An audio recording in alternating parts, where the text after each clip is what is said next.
खिलाड़ियों पर।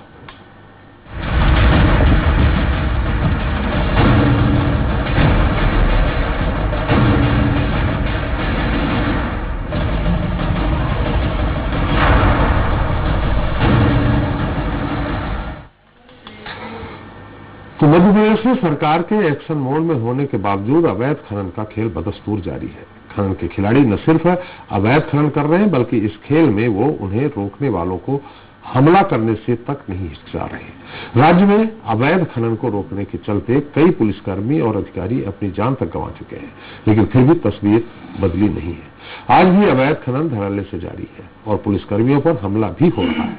दतिया में बीते गुरुवार को भी ऐसा घटनाक्रम सामने आया। लिहाजा सवाल यह है कि ये सब आखिर कब तक चलेगा? अवैध खनन के खिलाड़ियों का वाकई में खेल कब खल्लास होगा? चलिए इस पर चर्चा शुरू करें, उसके पहले देख लेते हैं। आजकल अपन खतरनाक मूड में, गड़बड़ करने वालों को छोड़ेंगे फोड़ेंगे नहीं, फार्म में मामा। कहीं अवैध कब्जा कर लिया, कहीं भवन तान दिए, कहीं ड्रग माफिया। सुन लो रे, मध्य प्रदेश छोड़ देना, नहीं जमीन में गाड़ दूंगा 10 फीट, पता नहीं चलेगा कहीं भी किसी। दादा, गुंडे, बदमाश, फन्ने खां, ये कोई नहीं चलने वाला। मध्य प्रदेश की शिवराज सरकार गुंडे, बदमाशों और माफियाओं को लेकर सख्त है। इसके बाद भी खनन के खिलाड़ी बेखौफ हैं और तमाम हिस्सों से अवैध खनन की खबरें लगातार सामने आ रही हैं। इतना ही नहीं, गलत काम करने से रोकने पर वर्दी वालों पर हमला भी हो रहा है।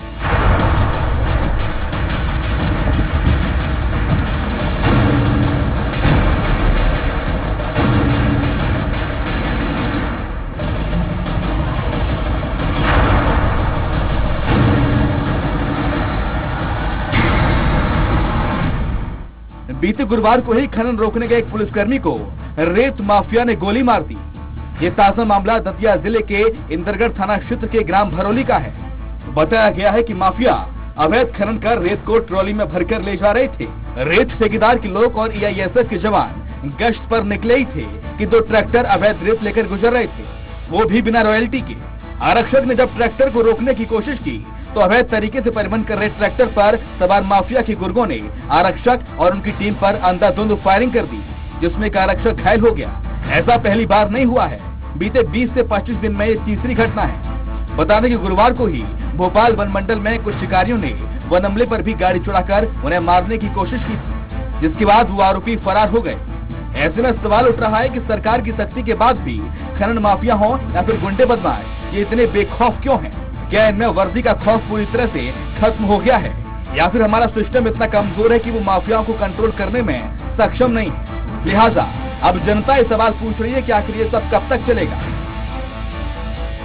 Bureau report, Swaraj express.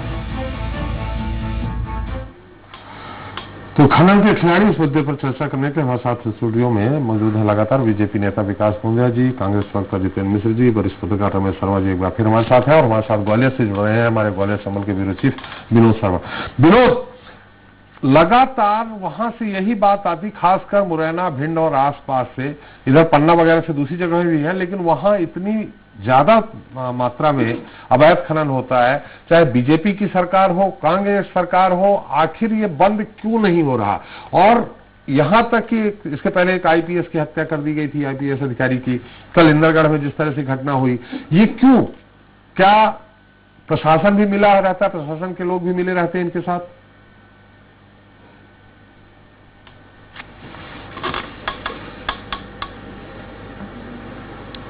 देखिए, इसमें सबसे जो महत्वपूर्ण पहलू ये है कि सरकारें किसी की भी हो, लेकिन जो राजनीतिक संरक्षण इन जो खनन कारोबारियों को रहता है, और इसमें सबसे ज्यादा जो भिंड, मुरैना और ग्वालियर, यहाँ जो अवैध उत्खनन होता है उसके बाद उसको वाहनों में ला लाकर शहरी क्षेत्रों में लाया जाता है।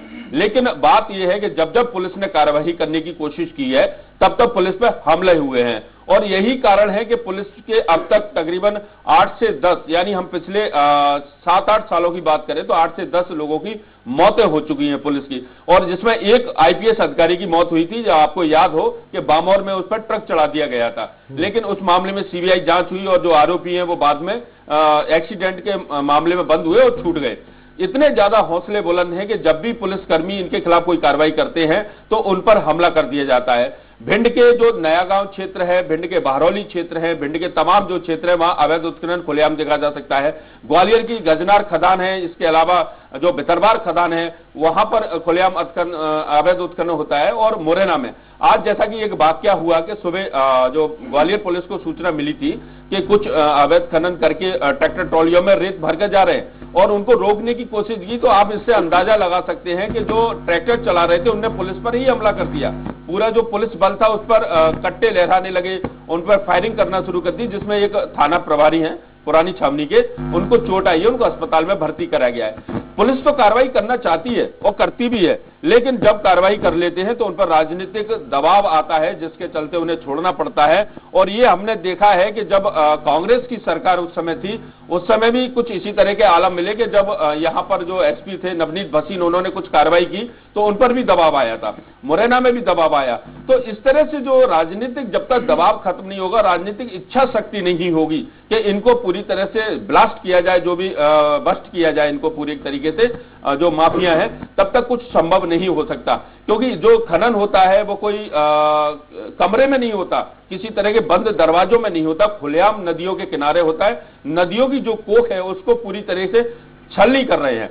और एक और महत्वपूर्ण बात है कि जो हाईकोर्ट के सख्त निर्देश हैं कि चंबल रेत जो है, चंबल नदी, वहां जो सराय छोला है, इसके अलावा मुरैना के आसपास के जो इलाके हैं जो घड़ियालों के लिए संरक्षित किया गया है, वहां पर इस तरह से उत्खनन नहीं हो सकता। उसके बाद भी जमकर वहां उत्खनन हो रहा है और इसके लिए दोषी सरकारी मशीनरी भी है, क्योंकि जो सरकारी इमारतें बन रही हैं, सरकारी जो कार्य हो रहे हैं, उसमें चंबल का रेत उपयोग किया जाता है ठेकेदार द्वारा, क्योंकि वो रेत काफी सस्ता मिल जाता है, अवैध उत्खनन करके आता है। तो पहले तो अगर उन पर रोक लगाई जा सकती है, जब तक उस पर रोक नहीं लगेगी सरकारी जो भी कार्य है चंबल के रेत पर, तब तक इनका बिल्कुल। विनोद, हम आपके पास फिर आएंगे और भी जानकारी लेंगे। रमेश जी, आपकी भी प्रतिक्रिया ले लें, फिर अब पक्ष विपक्ष की बात करते हैं। क्या, जैसा कि विनोद ने कहा कि बिना राजनीतिक संरक्षण, राजनीतिक इच्छा शक्ति, इसमें हो सकता है कुछ अधिकारी, कर्मचारी, पुलिस अधिकारी भी मिले हों, लेकिन सबसे बड़ी बात जो है राजनीतिक इच्छा शक्ति। देखिए, मेरी दृष्टि में ये रेत दो तरह से निकलती है। एक तो ये जो ठेकेदार निकालते हैं, और दूसरा आसपास के गांव वाले ट्रैक्टर ट्राली लेकर के अपनी जरूरत के लिए, मकान बनाने के लिए, खेत में उनको मान लीजिए पौगरा है, नाला है, तो उसको ठीक करने के लिए। तो इन दोनों को हम रेत माफिया नहीं कह सकते। वो जो एक एक्सीडेंट हुआ था आईपीएस का, जिसका विनोद जी जिक्र कर रहे थे, तो सबसे पहले तो मैं कह दूं वो ट्रक के नीचे नहीं आए थे, वो ट्रैक्टर के नीचे आए थे, और वो किसान था। उन अधिकारी महोदय ने जबरन चढ़ने की कोशिश की थी, उन्होंने ट्रैक्टर ट्राली को रोका नहीं था, बल्कि चलते ट्रैक्टर पर, आप मुझे बताइए, ट्रैक्टर और ट्राली के बीच में से कोई अकलमंद आदमी चढ़ने की कोशिश करेगा क्या? पहिया तो उसके ऊपर आएगा ही। तो उन्होंने जबरन चढ़ने की कोशिश की थी, तो वो निश्चित रूप से 100% एक्सीडेंट का केस था वो। तो कुल मिलाकर रोका नहीं इस कारण। किसको? उसको रोका गया, जब नहीं रुका तब। मुझे आप बताइए, आप भी त्रिपाठी जी इतना समझते हैं कि ट्रैक्टर और ट्राली के बीच में से कुछ चलते ट्रैक उसमें से चला जाएगा? पहले रोका गया, जब वो नहीं रुका और स्पीड बढ़ा दी, तब वो दौड़ के साइड में से आता, पीछे से चढ़ने की कोशिश करता। ट्रैक्टर में तो वहीं से चढ़ा जाता है। अरे वहां से खड़े ट्रैक्टर में वहां से चढ़ा जाएगा, चलते ट्रैक्टर में हमेशा पीछे से चढ़ा जाता। ट्रैक्टर रनिंग में था, कैसे चढ़ा जाएगा वहां से? तो मुझे बताइए, तो वो एक्सीडेंट का ही केस था कुल मिलाकर। तो लेकिन मेरा सोचना यह है कि ये जो अभी आज जो फायर हुआ है, अधिकारियों पर हमला हुआ है, इस पर तो सख्त कार्रवाई की ही जाना चाहिए। और प्रशासन को ये दोनों मुद्दे अलग अलग रखें। जो किसान अगर निकाल रहा है वहां से अपनी जरूरत के हिसाब से, उसको कहीं ना कहीं छूट मिलनी चाहिए। और कोई रेत का व्यापारी करेंगे कि किसान निकाल रहा है, वो फिर निकाल के बेचने लगेंगे, मार्केट में बेचने कोई नहीं बेचता। हैं। किसान को इतनी बिल्कुल फुर्सत नहीं है त्रिपाठी जी, बेचारा एक ट्राली निकाल कर उसको घर बनाना। ये 2 मौसम में जो रेत निकलती है, ये तो अवैध है। शर्मा जी, आपका विचार हो सकता है, मेरा भाई।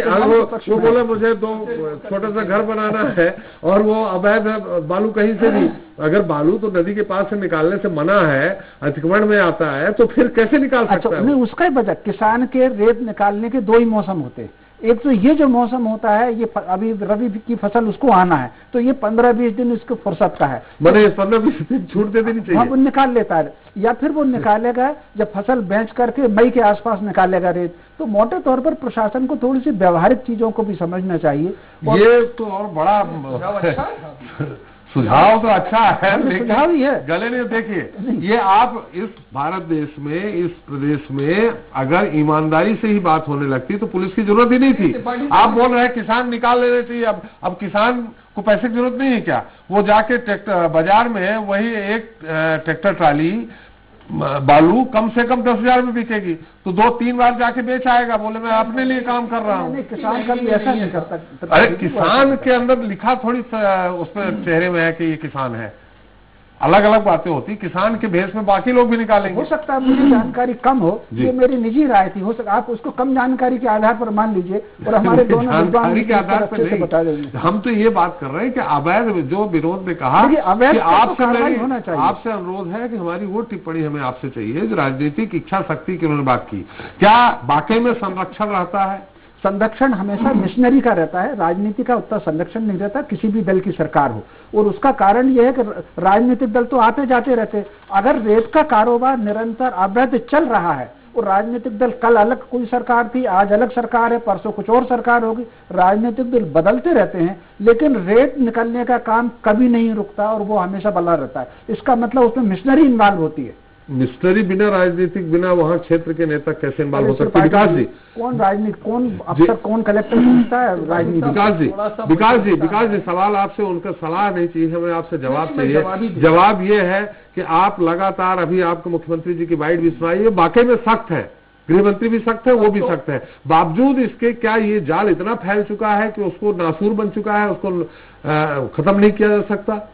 देखिए त्रिपाठी साहब, अभी हम ग्वालियर से यही बात देख रहे थे ना कि उन्होंने कहा बंद कमरे में खनन नहीं होता है। बंद कमरे जैसी स्थिति में खनन होता है, गिट्टी का होता है, पत्थर का होता है, फर्शी का होता है, मिट्टी का होता है, कोपरे का होता है। उन चीजों में आपने कभी भी नहीं देखा होगा कि इस ढंग का कोई दुस्साहस कोई खननकर्ता कर पाया हो। लेकिन खुली नदियों की बात है और नर्मदा 3000 किलोमीटर लंबा पार्ट है, एक चौकसी करने की भी एक हद हो सकती है। मैं बड़ी ईमानदारी से बात कर रहा हूं। देखिए मुख्यमंत्री जी ने कहा है खनन माफिया को रोका जाएगा, तो रोकने का भरपूर प्रयास नहीं करा ना, तब तो ये नौबत आई। रोका तब तो खननकर्ता ने इतना दुस्साहस कर लिया, और दुस्साहस करा तो वो पकड़ा भी गया। फिर ऐसा तो नहीं कि बच के भाग गया हो। तो ये बताता है कि राजनीतिक शक्ति और राजनीतिक इच्छा शक्ति का इस्तेमाल किया जा रहा है, प्रशासन उसको मानते हुए काम भी कर रहा है। और मुख्यमंत्री जी तो कलेक्टर्स कमिश्नर्स की कॉन्फ्रेंस में भी स्पष्ट निर्देश दे चुके हैं कि कोई पॉलिटिकल इन्फ्लुएंस आपको अगर इस मामले में आता हो तो आप लेकिन है नहीं ना विकास जी, तब तो वो पुलिस वाला इतनी हिम्मत कर पा रहा है। जितेंद्र जी, त्रिपाठी जी, नहीं तो मैं आपकी सरकार के समय में बोल रहा हूँ, राजनीतिक गांव में जाके लड़ना क्या आसान काम है? राजनीतिक इच्छा शक्ति नहीं है। आपके समय में आपके एक केंद्रीय कैबिनेट मिनिस्टर लगातार कहते आ रहे हैं पिंड तरफ के कि वहां अवैध उत्खनन जारी है, उसको बंद करना चाहिए। त्रिपाठी जी, सबसे पहले तो विकास जी ने बोला कि इतना लंबा क्षेत्र होता है कि चौकसी संभव नहीं होती। देखिए दो चीजें हैं, एक मिनट जितेंद्र भाई, सरकार क्या एग्जीक्यूट कर रही है उसके ऊपर मैं अलग बात बोल रहा हूं। क्या कठिनाई है, क्या नीति हो सकती है, क्या सुझाव हो सकते हैं, हम सब यहाँ बैठे, हम केवल राजनीतिक आरोप प्रत्यारोप के लिए नहीं बैठे, वो एक अलग विषय हो सकता है। वो बात मैंने उस सिलसिले में कही थी, उसे आप कृपया आज के प्रशासनिक आदेशों के पालन से मत जोड़िएगा। जवाब तो आपको ही देना होगा। नहीं, हम देंगे ना, आप सरकार ने जो तय कर लिया वो निश्चित है, वो उतरेगा जमीन पे, त्रिपाठी जी पकड़ेगा ही लोग। त्रिपाठी जी, अगर चौकसी संभव नहीं है तो सरकार में रहने का कोई ना, ये फालतू बातें मत देखिए। अगर नीति क्या बनाना है, नीति क्या बनाना, उनकी बात तो आने दीजिए ना विकास जी, आपने बोल लिया, उनकी बात आ जाने दीजिए। फिर आपसे अगर देश की बात की जाए जी तो विकास जी कहेंगे देश की सीमाएं बहुत बड़ी है, कहां तक चौकसी करेंगे? अरे विकास उनकी बात आ जाने दीजिए। मेरा ये कहना है इस तरीके से आरोपों को अगर आप भागने लगेंगे, आपको स्वीकार करना पड़ेगा कहीं ना कहीं चूक हुई है। और सबसे बड़ी बात इस विमर्श में निकल के आई कि राजनीतिक इच्छा शक्ति की कमी होती है। इस विकास जी आप उत्तर पूरा दीजिए ना। मैं बड़े साहस के साथ आपको, और आप विद्वान प्रवक्ता है, मैं आपका सम्मान भी करता हूं, लेकिन कहीं ना कहीं आपको यह बयान नहीं देना चाहिए कि इतना बड़ा क्षेत्र है, चौकसी संभव नहीं है। अगर यह है तो सरकार बयान नहीं दे रहा हूं, आपका बेमानी हो जाता है। एक चीज, देश की भी बहुत बड़ी सीमा है, उसमें भी आप कहेंगे चौकसी संभव नहीं, आपको ये जिम्मेदारी लेना पड़ेगा। एक चीज। दूसरी चीज, इच्छा शक्ति का जहां तक सवाल है, त्रिपाठी जी, अभी आपके संवाददाता को सुन रहा था, भिंड मुरैना चंबल की बात की जा रही थी। जरा भोपाल के बगल में बुधनी चले जाइए आप, भिंड मुरैना चंबल से ज्यादा अवैध खनन आपको इस नर्मदा में मिलेगा। और मुख्यमंत्री जी के परिवार के भी नाम सामने आए हैं, इसको कहने में मुझे जरा भी हिचक नहीं है, लेकिन क्यों नहीं रोका गया, ये सवाल उठता है। 15 सालों में आपने ये देखा कि इस क्षेत्र की नर्मदा को, चंबल को, बेतवा को छलनी कर दिया गया। अवैध उत्खनन, अवैध भंडारण, अवैध परिवहन के कितने मामले सामने आए। यदि चौहान लिखा होता था तो उसको पकड़ने की हिम्मत कलेक्टर और एसपी नहीं कर पाते थे। यह है राजनीतिक संरक्षण, जिसको लेकर के हम बात कर रहे हैं। अगर आपने वृक्षारोपण की बात की थी तो हमने जाकर के भौतिक सत्यापन किया, त्रिपाठी जी वृक्षारोपण नहीं मिले, क्योंकि आपके अंदर उसकी जवाबदेही नहीं थी। आपने जिसको वृक्षारोपण का काम दिया था उससे पलट के नहीं पूछा कि वृक्षों की क्या स्थिति, वहां कोई पौधे नहीं। आज की स्थिति में लगातार आपकी टीम भी सर्वे करके आई। एक चीज तो कहीं ना कहीं आपको रोकना पड़ेगा। आप जिस तरीके से इसको संचालन करते त्रिपाठी जी, सवाल वहां उठता है। एक ठेकेदार को जो कोई राशि जमा होती है, जो बकाया राशि होती है, उसको 12 किस्तों में लगातार देना पड़ता है। ये नियम है रेत खनन के ठेकेदार को पेमेंट करने का। आपने उसमें छूट दी कि आपको 12 महीने के बजाय आप एक बार में दे दीजिए, 12 महीने के अंदर हमको राशि चाहिए, ये आपने छूट दी। ठेकेदार ने क्या किया, 1 करोड़ रुपए में मान लीजिए ठेका लिया, तो उसकी जो उसका मार्जिन मनी है या जो उसकी शुरुआत है वो 25 लाख रुपए उसने जमा करी। 75 लाख रुपए बराबर 10 किस्तों में, 12 किस्तों में उसे देना चाहिए। आपने उसको छूट प्रदान कर दी। उसने क्या किया, उसने 1-1 लाख रुपए करके 10 महीने तक का समय काट लिया। 75 लाख रुपए देना था, मात्र 10 लाख रुपए का पेमेंट किया और इसके बाद आपने रोक लगा ली और उसने पेमेंट देने से मना कर दिया। माने 65 लाख रुपए 1 करोड़ के ठेके में ठेकेदार जिम गया आपका। सरकार को क्या मिला, सरकार ने कहीं ना कहीं ऐसे लूप होल्स छोड़ दिए थे जिसका फायदा इन ठेकेदारों ने उठाया। तो निश्चित तौर पर अगर आपको इस प्रदेश की ये गणित अभी हुआ है जी इस सरकार में हुआ, अगर मान लीजिए बराबर राशि किस्तों में मिलना थी, उसको लेकर के दबाव बना रहता, तो हर 1 करोड़ 20 लाख रुपए में जो ठेका हुआ, एक उदाहरण दे रहा हूं मैं, लॉकडाउन लगा हुआ था 7 महीने तक। हाँ, ये गेम देखिए, मैं वही उजागर कर रहा हूं कि 1 करोड़ 20 सरकार जनता की सहूलियत, त्रिपाठी जी 1 करोड़ 20 लाख, देखिए त्रिपाठी उनकी बात पूरी आती है। त्रिपाठी 1 करोड़ 20 लाख रुपए में किसी ठेकेदार ने कोई ठेका ले लिया, उसने 20 लाख रुपए की राशि जमा कर दी। 1 लाख रुपया उसको आपको 10 किस्तों में उसको देना था, हर महीने वो 10-10 लाख रुपए जमा करता यदि आपका डंडा दमदार होता तो। लेकिन आपने क्या किया, उसको ये छूट दे दी, तो 1-1 रुपए 10 महीने तक जमा करो, 10 महीने में हमको 1 करोड़ रुपए दे दो ना। 10वें महीने में, 10वें महीने में आपने उसकी लीज निरस्त कर दी, उसने पैसा खा लिया आपका, सरकार के पास रेवेन्यू के नाम पे कुछ नहीं आया। जो जिन लोगों को संरक्षण देना था वो मालामाल होकर चले गए। इस तरह की नीति बनेगी तो कहां से अवैध परिवहन रोका जाए, कहां से अवैध उत्खनन को रोका जा सकता। दूसरी चीज आप ये देखिए, अगर ये संरक्षण नहीं मिलता तो मजाल नहीं थी कि ये अवैध उत्खनन हो जाता। कलेक्टर की हिम्मत नहीं है रोक दे इन लोगों को, एसपी की हिम्मत नहीं रोक दे। आपके 15 महीने में भी ये चल रहा था। नहीं देखिए, बहुत आपने देखा लगातार हमने पौधों को गिनवाने का, वृक्षारोपण के पौधों को गिनवाने कम किया। हमने जेसीबी मशीन और पोकलैंड मशीन पर बोलते रहे हैं। गोविंद सिंह से बोलते बोलते आपके वन मंत्री थक गए थे। यदि रोक लगी तो हमने लगाई। त्रिपाठी जी आपने भी देखा, जिस तरह के आरोप लगे उनको हमने भी सामने रखा कि आप बताइए। कंप्यूटर बाबा लगातार दौड़ते रहे सब तरफ, आपने देखा छापामारी करते रहे और पोकलैंड मशीन बाहर निकलती रही और आपकी सरकार परेशान होती रही कि कंप्यूटर बाबा। ये मेरा कहना है राजनीतिक, देखिए मशीनरी का कोई दोष नहीं है जब तक शासन में। कमलनाथ जी की सरकार तो खनन, खास करके रेत खनन पे कोई भी तरह की सावधानी पूर्वक रोक लगाने में भी विफल थी। वो उनके मंत्रियों से पता लगता है। धार के उनके वन मंत्री गोविंद सिंह, आप सफल है? असफल, टोटल असफल। आप सफल है? बिल्कुल हम सफल हैं। देखिए मैं 2 बातें और कह रहा हूं, जो रमेश जी ने एक बहुत अच्छा सुझाव रखा है कि हमें किसी भी काम को क्रियान्वयन के लिए नीतियां भी इस ढंग की बनानी चाहिए ताकि उसकी ज्यादा से ज्यादा लोकल लोगों के द्वारा, लोकल प्रशासन के द्वारा और स्वमेव जो भी स्टेक होल्डर्स हैं उनके द्वारा भी वो प्रक्रियाएं नियमानुसार चलती रहें।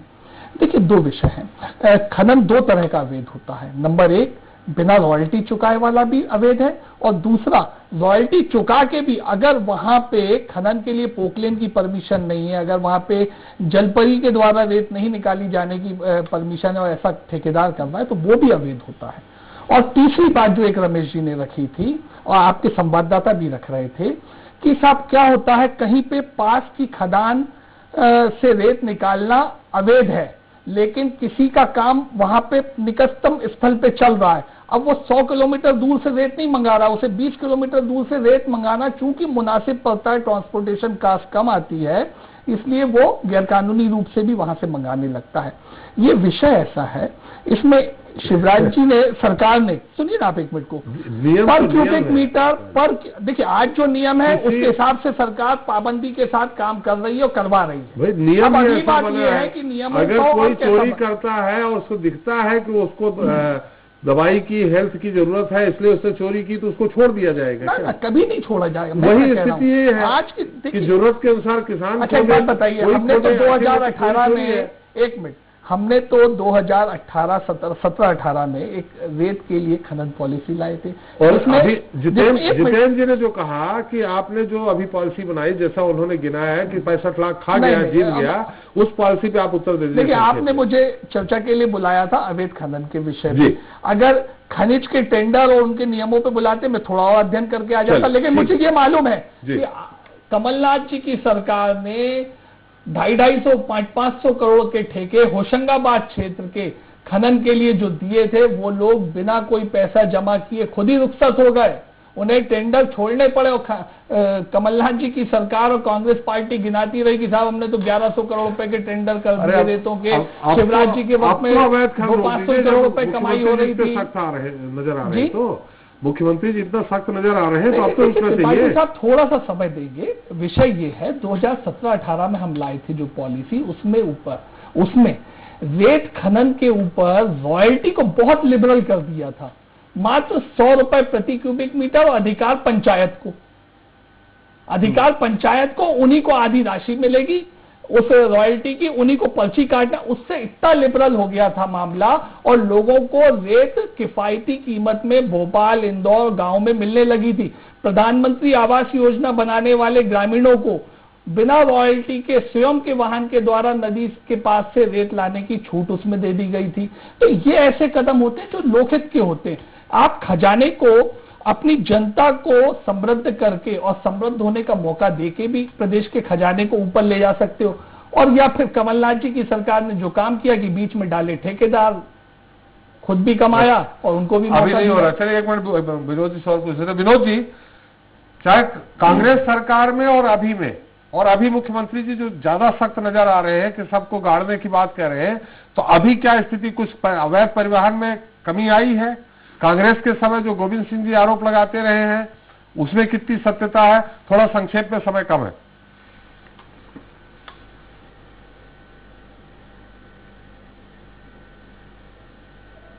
देखिए त्रिपाठी जी, गोविंद सिंह जिन पर आरोप लगाते रहे थे, जो उनकी सरकार में उस समय थे, आज वो बीजेपी सरकार में है, ये और सबको पता है कौन है। तो जो अवैध उत्खनन का मामला है, जैसा कि अभी बताया जा रहा है कि किसानों को छूट दे दी जाए, भाई जो अवैध उत्खनन में जो लोग हैं वो ट्रैक्टर ट्रॉलियों से हो रहा है। ट्रैक्टर ट्रॉली किस चीज के लिए होती है सबको पता है, कृषि के लिए ट्रैक्टर ट्रॉली का उपयोग होता है, लेकिन वो रेत के लिए नहीं होता है, उसको सब्सिडी दी जाती है कृषि के उपयोग के लाने के लिए। तो ये किसानों की ही ट्रैक्टर ट्रॉलियां होती हैं जो अवैध उत्खनन में लगी रहती है। और जो वैध उत्खनन होता है वो तो अपनी जगह अलग रहता है, उसका बाकायदा रॉयल्टी कटती है, वो आता है शहर में बिकता है, उस पर रोक नहीं होती। लेकिन जो राजनीतिक संरक्षण की मैं बात कर रहा था, पहले वो जो कांग्रेस सरकार में थे, वो ग्वालियर चंबल अंचल में उनमें से कुछ लोग अब बीजेपी सरकार में है, और उनकी ही सरपरस्ती में पहले अवैध उत्खनन चल रहा था और अभी भी चल रहा है। कई नाम है जो गिना सकता हूं मैं, और इसको लेकर डॉक्टर गोविंद सिंह ने लगातार आरोप भी लगाए थे। और अभी कुछ दिन पहले, 4 दिन पहले जब ग्वालियर आए थे, तब भी उन्होंने कहा था कि उन्हीं लोगों पर उन्होंने आरोप लगाए थे कि आज भी वो इस तरह से अवैध उत्खनन कर रहे हैं। तो वाकई ये बड़ी विषम बात है कि उन्होंने कहा कि इतनी लंबी सीमाएं हम कैसे चौकसी करेंगे। एक पूरा अमला होता है, खनिज विभाग होता है, प्रशासनिक अमला होता है, राजस्व अमला होता है, पुलिस का अमला होता है। ये इस बात की सुनिश्चित करते हैं कि कभी कहीं अवैध उत्खनन तो नहीं हो रहा, और गिने चुने रास्ते होते हैं जहां से ट्रैक्टर ट्रॉलियां निकल कर बाहर आती हैं, तो ये उस पर प्रतिबंध लगा सकते हैं, लेकिन नहीं लग पाता। ऊपर से दबाव रहता है, जब दबाव रहता है तो वो भी अपने हिस्सा अपने बांध लेते हैं, क्योंकि दबाव के चलते उनको ट्रांसफर होना पड़ता है, और अगर दबाव वो मानते हैं तो समझौता कर लेते हैं। तो इस तरह से अवैध उत्खनन चलता है, और जब कभी कोई बाहर की टीम या अचानक किसी द्वारा उनको रोका जाता है तो उन पर हमले हो जाते हैं। आपने देखा होगा संबंधित थाना क्षेत्र होते हैं जहां अवैध उत्खनन होता है, जो खदानें होती हैं, और जिस थाने के अंतर्गत वो खदानें आती हैं उन पर कभी हमला नहीं होता। हमला उन पुलिस पाल कर्मियों पे होता है जो रास्ते में थाना होते हैं और जो रोकने की कोशिश करते हैं। तो इससे साफ आकलन किया जा सकता है कि कौन टीआई वहां रहेगा, किस टीआई की सरपरस्ती में जो कार्य चलेगा, ये भी निर्धारण ऊपर से होता है। भले ही कोई भी बात कहे कि हम अवैध उत्खननियों को रोक देंगे, उनको जीने नहीं देंगे, लेकिन हमें साफ तौर पर दिख रहा है वो जी भी रहे हैं और अवैध उत्खनन भी कर रहे हैं। आखिर इसको क्या समझा जाए? ठीक एक सवाल मैं पूछना चाहता हूँ जी। मान लीजिए रेत को लेकर के जा रहा है, उसको चेक करने का अधिकार खनिज विभाग का है, पंचायत का है, तो पुलिस का हो जाएगा? पुलिस बीच में काहे टांग फंसाने जाती है? तो पंचायत उसको देखे, खनिज विभाग देखे, पुलिस क्यों ट्रैक्टर ट्राली रोकेगी? ये पैसे वसूल करने के लिए पुलिस वाले रोकते हैं ट्रैक्टर ट्राली। उसका जो जी, तो पुलिस का काम नहीं है ट्रैक्टर आप को एक बार रोकना। सवाल कर दिए ना, आप क्यों नाराज हो रहे हैं उस फोन पे? पुलिस पे क्यों? जी बिल्कुल, देखिए, जो खनिज विभाग का ये काम रहता है जी, भाई खनिज का काम रहता तो पुलिस वाला गया काहे के लिए? पुलिस है, पर तो आप बार-बार क्योंकि टोकेंगे, जवाबदारी सुनाई नहीं कानून की पड़ेगा। पुलिस पर होती है, और जब भी इस तरह के कोई मामले सामने आते हैं तो खनिज विभाग के कहने पर पुलिस सुरक्षा देती है। पुलिस सुरक्षा देती है, खनिज विभाग पर कोई लॉ एंड ऑर्डर के लिए कोई व्यवस्था नहीं होती है। वो निहत्थे होते हैं, उन पर वेपन नहीं होते हैं। वो जो पुलिस पे हमला कर सकते हैं वो खनिज अधिकारियों पे हमला क्यों नहीं कर सकते हैं? तो ये सुरक्षा दी जाती है, और जब भी इस तरह से ट्रैक्टर ट्रॉलियां निकलती हैं तो उसके लिए पुलिस को भी वहां तैनात किया जाता है। चौकियां जो बनाई गई हैं, उन चौकियों पे ग्वालियर शहर के जो तमाम नाके हैं, तिराए हैं, आसपास के जिलों के तिराए नाके पर, वहां पुलिस को तैनात किया गया है। और खनिज विभाग के जो कर्मचारियों को एक कर्मचारी रखते हैं। खनिज विभाग का कर्मचारी कैसे लड़ सकता है जो हथियार लेकर चल रहे हैं, अवैध उत्खनन कर रहे हैं? तो पुलिस को उनके साथ रहना पड़ता है। ये बात आपकी बिल्कुल भी सही है कि पुलिस उनसे पैसा मांगती है, लेकिन ये कैसे उसको माना जाए कि पैसा मांगती है तो फिर उन पर हमला क्यों किए जाते हैं? यानी जिन थाना क्षेत्रों में अवैध उत्खनन होता है वहां तो हमले नहीं होते, और बाहर की पुलिस पर हमला होते हैं। तो ये बिल्कुल अपने आप में साफ है कि जहां खजाने हैं वहां तो सब कुछ चलता है, लेकिन जो पुलिस कार्रवाई करना चाहती है तो उस पर हमला करवा दिए जाते हैं। बिल्कुल विनोद, रमेश जी आपके साथ स्पष्ट हो गया होगा। आप बोल रहे हैं पुलिस क्यों टांग अड़ाती है? अरे खनिज अधिकारी अकेले जाएगा जो पुलिस पे गोली चला रहा है उसको मार नहीं डालेंगे? वो कैसे जाएगा? और बंदूक चलाने का कानूनी अधिकार खनिज विभाग के पास नहीं है। मैं एक बात बताऊं, 90% मामलों में खनिज विभाग पुलिस को कोई चिट्ठी भेज करके टीम नहीं मिलवाती। पुलिस वाले जो खड़े रहते हैं, उनकी चौकियां चूंकि रोड पर है, ट्राली जाकर सड़क चलती ट्राली को रोकते हैं और पैसे मांगते हैं। झगड़ा वहां होता है तो वो पैसे मांगते हैं तो वो क्यों अवैध ले जा रहे हैं? अरे भाई मान लीजिए आप अभी विनोद जी ने कह दिया। त्रिपाठी जी मेरी एक बात समझ लीजिए। बुनियादी तौर पर सबसे पहले तो आपको मुगलों के और अंग्रेजों के कानून से दूर रहना चाहिए। मुगलों ने सबसे पहले ये कहा कि सारी नदियां हमारी, सारी रेत हमारी, पेड़ हमारे, हमारी मर्जी से पेड़ काटो, हमारी मर्जी से जंगल छीन के लाओ। ये तो फिर संविधान बदलवाइए। वही नियम इस सरकार ने संविधान गाँव नदी के किनारे ओपन रहना चाहिए, और गाँव वाले को मकान बनाना है, खेत में कुछ कंस्ट्रक्शन करना है, क्यों नहीं नदी की रेत निकाल सकता? वो मेरी दृष्टि में आपको विनोद जी ने बता दिया है कि अधिकतर किसान लोग ही अवैध परिवहन कर रहे हैं। किसान लोग लेकर के ट्रैक्टर ट्राली में बकायदे सब्सिडी मिलती है, आपको खेती करने के लिए, रेत धोने के लिए नहीं मिलती है। स्वयं के परिवहन के लिए कोई भी किसान अपनी ट्रॉली का इस्तेमाल वैधानिक रूप से कर सकता है स्वयं के मटेरियल बनाने के लिए। अरे तो फिर तो विकास जी आपकी सरकार है, आप आदेश निकलवाइए, किसानों ले जा सकते हैं फ्री। पार्टी साहब ये कोई चर्चा नहीं, आपका विचार है, आपका नियमता कोई चर्चा नहीं। हम टीवी पे चर्चा केवल दोषारोपण के लिए, और मैं पार्टी और सरकार के बचाव के लिए कर रहे हैं। कानून नहीं दे रहा, कानून के लिए आप बहस करेंगे ना। कानून के लिए आपने बात की तो उसमें मैं एक बात बता दूं, कोई अवैध परिवहन का वाहन दिखा, पुलिस ने उसे रोका, वो नहीं रुका, उसने पुलिस पे अटैक किया, उस आदमी को बाद में पकड़ लिया गया। कानून ने अपना पूरा काम किया। अगर कोई व्यक्ति दुस्साहस करता है कानून के खिलाफ भी, कानून के पालन खत्म, खैर ये मुद्दा अलग है। अरे साहब एक किस्सा आपको बता, अरे किस्सा बस सुनाइए, एक व्यक्ति छूटता है सुबह और शाम को एक, चलिए ये के साथ किस्सा सुना के आप अपनी जवाबदारी से नहीं हट सकते, या वो बेचारे किस्सा सुना के आप जवाबदारी से नहीं हट सकते। हम कब आपकी सरकार है, केंद्र हमारी में सरकार ने अपराधी को अगर यही है तो नियम बदलवा दीजिए। हमारी सरकार ने अपराधी को पकड़ा या नहीं पकड़ा, ये होनी चाहिए। तो कृपया मुगलों के, अंग्रेजों के कानून पे भी चर्चा होनी चाहिए। तो अभी जिस तरह धारा 370 सारी आपने समाप्त कर दी, इस पे भी आप संशोधन कर दीजिए। मैंने आपको निवेदन किया तो 2017-18 में हमने वेद खनन की पॉलिसी में यही तो बदलाव किया था। त्रिपाठी जी, ये जो बातें हो रही है, व्यवहारिक बातें हो रही हैं, सरकार इनसे नहीं चलती है, कड़े नियम करने पड़ेंगे आपको। देखिए मैं नहीं चलती, वही मैं बात मैं ये कह रहा हूँ, चौकसी वाली बात जो अभी सामने आई, आपके संवाददाता ने भी उसको रेखांकित किया। विकास जी का वो मन नहीं होगा कहने का, उनकी भावना कुछ और होगी, लेकिन असल बात ये है, अपराधी ये असल बात जो है वो ये है कि कहीं ना कहीं उसकी जब्ती नहीं होती, उस पर कार्रवाई नहीं होती, थाने नीलाम होते, कितने पैसे देके कौन कहाँ जाएगा, और ये सरकार करती है। इसको स्वीकार खुले मन से करना पड़ेगा। निश्चित तौर पर पैसे देके पोस्टिंग आप करोगे तो नहीं पढ़ पाएगा। रहा सवाल कांग्रेस के शासनकाल का, मैंने आपको पहले बिल्कुल, मैं एक आधे सेकंड में आधे मिनट बाद खत्म। मेरा ये कहना है कि आपने देखा भारतीय जनता पार्टी के शासनकाल में 200-250 करोड़ रुपए के रेवेन्यू में रेत नीति से खनिज नीति से बढ़ जाती थी। 1400 करोड़ रुपए का राजस्व यदि आया किधर भाई, वही तो मैं कह रहा हूं, होशंगाबाद का आपका ठेकेदार बिना पैसे जमा किए, दूसरी केवल बोली लगा दिया और आपको गिना गया। त्रिपाठी जी हजारों करोड़ रुपए अपने कार्यकर्ताओं को कमाने के लिए दे दिया और वो लौट के नहीं आए। चलिए, हमारा आपका ठेकेदार बोली लगाने 1400 करोड़ बनाने वाला है किधर? रमेश जी आपका, विनोद जी आपका हमारे शरीक होने के लिए। तो मध्य प्रदेश में सरकार की सख्ती के बाद भी माफिया बेखौफ है। सोचिए सरकार एक्शन मोड में न हो तो फिर क्या होगा। ऐसे में वाकई बड़ी चिंता वाली बात है कि सरकार की सख्ती के बावजूद खनन के खिलाड़ी खतरनाक खेल खेल रहे हैं। आखिर क्या वजह है कि अवैध खनन पर लगाम नहीं लग पा रही? क्या वाकई कानून में कसावट नहीं है, जिसके चलते आए दिन न सिर्फ अवैध खनन होने की बल्कि पुलिस और अधिकारियों पर हमले की भी खबरें आ रही हैं? सवाल ये भी है कि क्या हमारे सिस्टम में छेद होने की वजह से ये सब हो रहा? खैर देखते हैं आने वाले समय में तस्वीर कुछ बदलती है या फिर कहानी वही पुरानी रहेगी। इसी के साथ जनता आगे इतना ही। नमस्कार।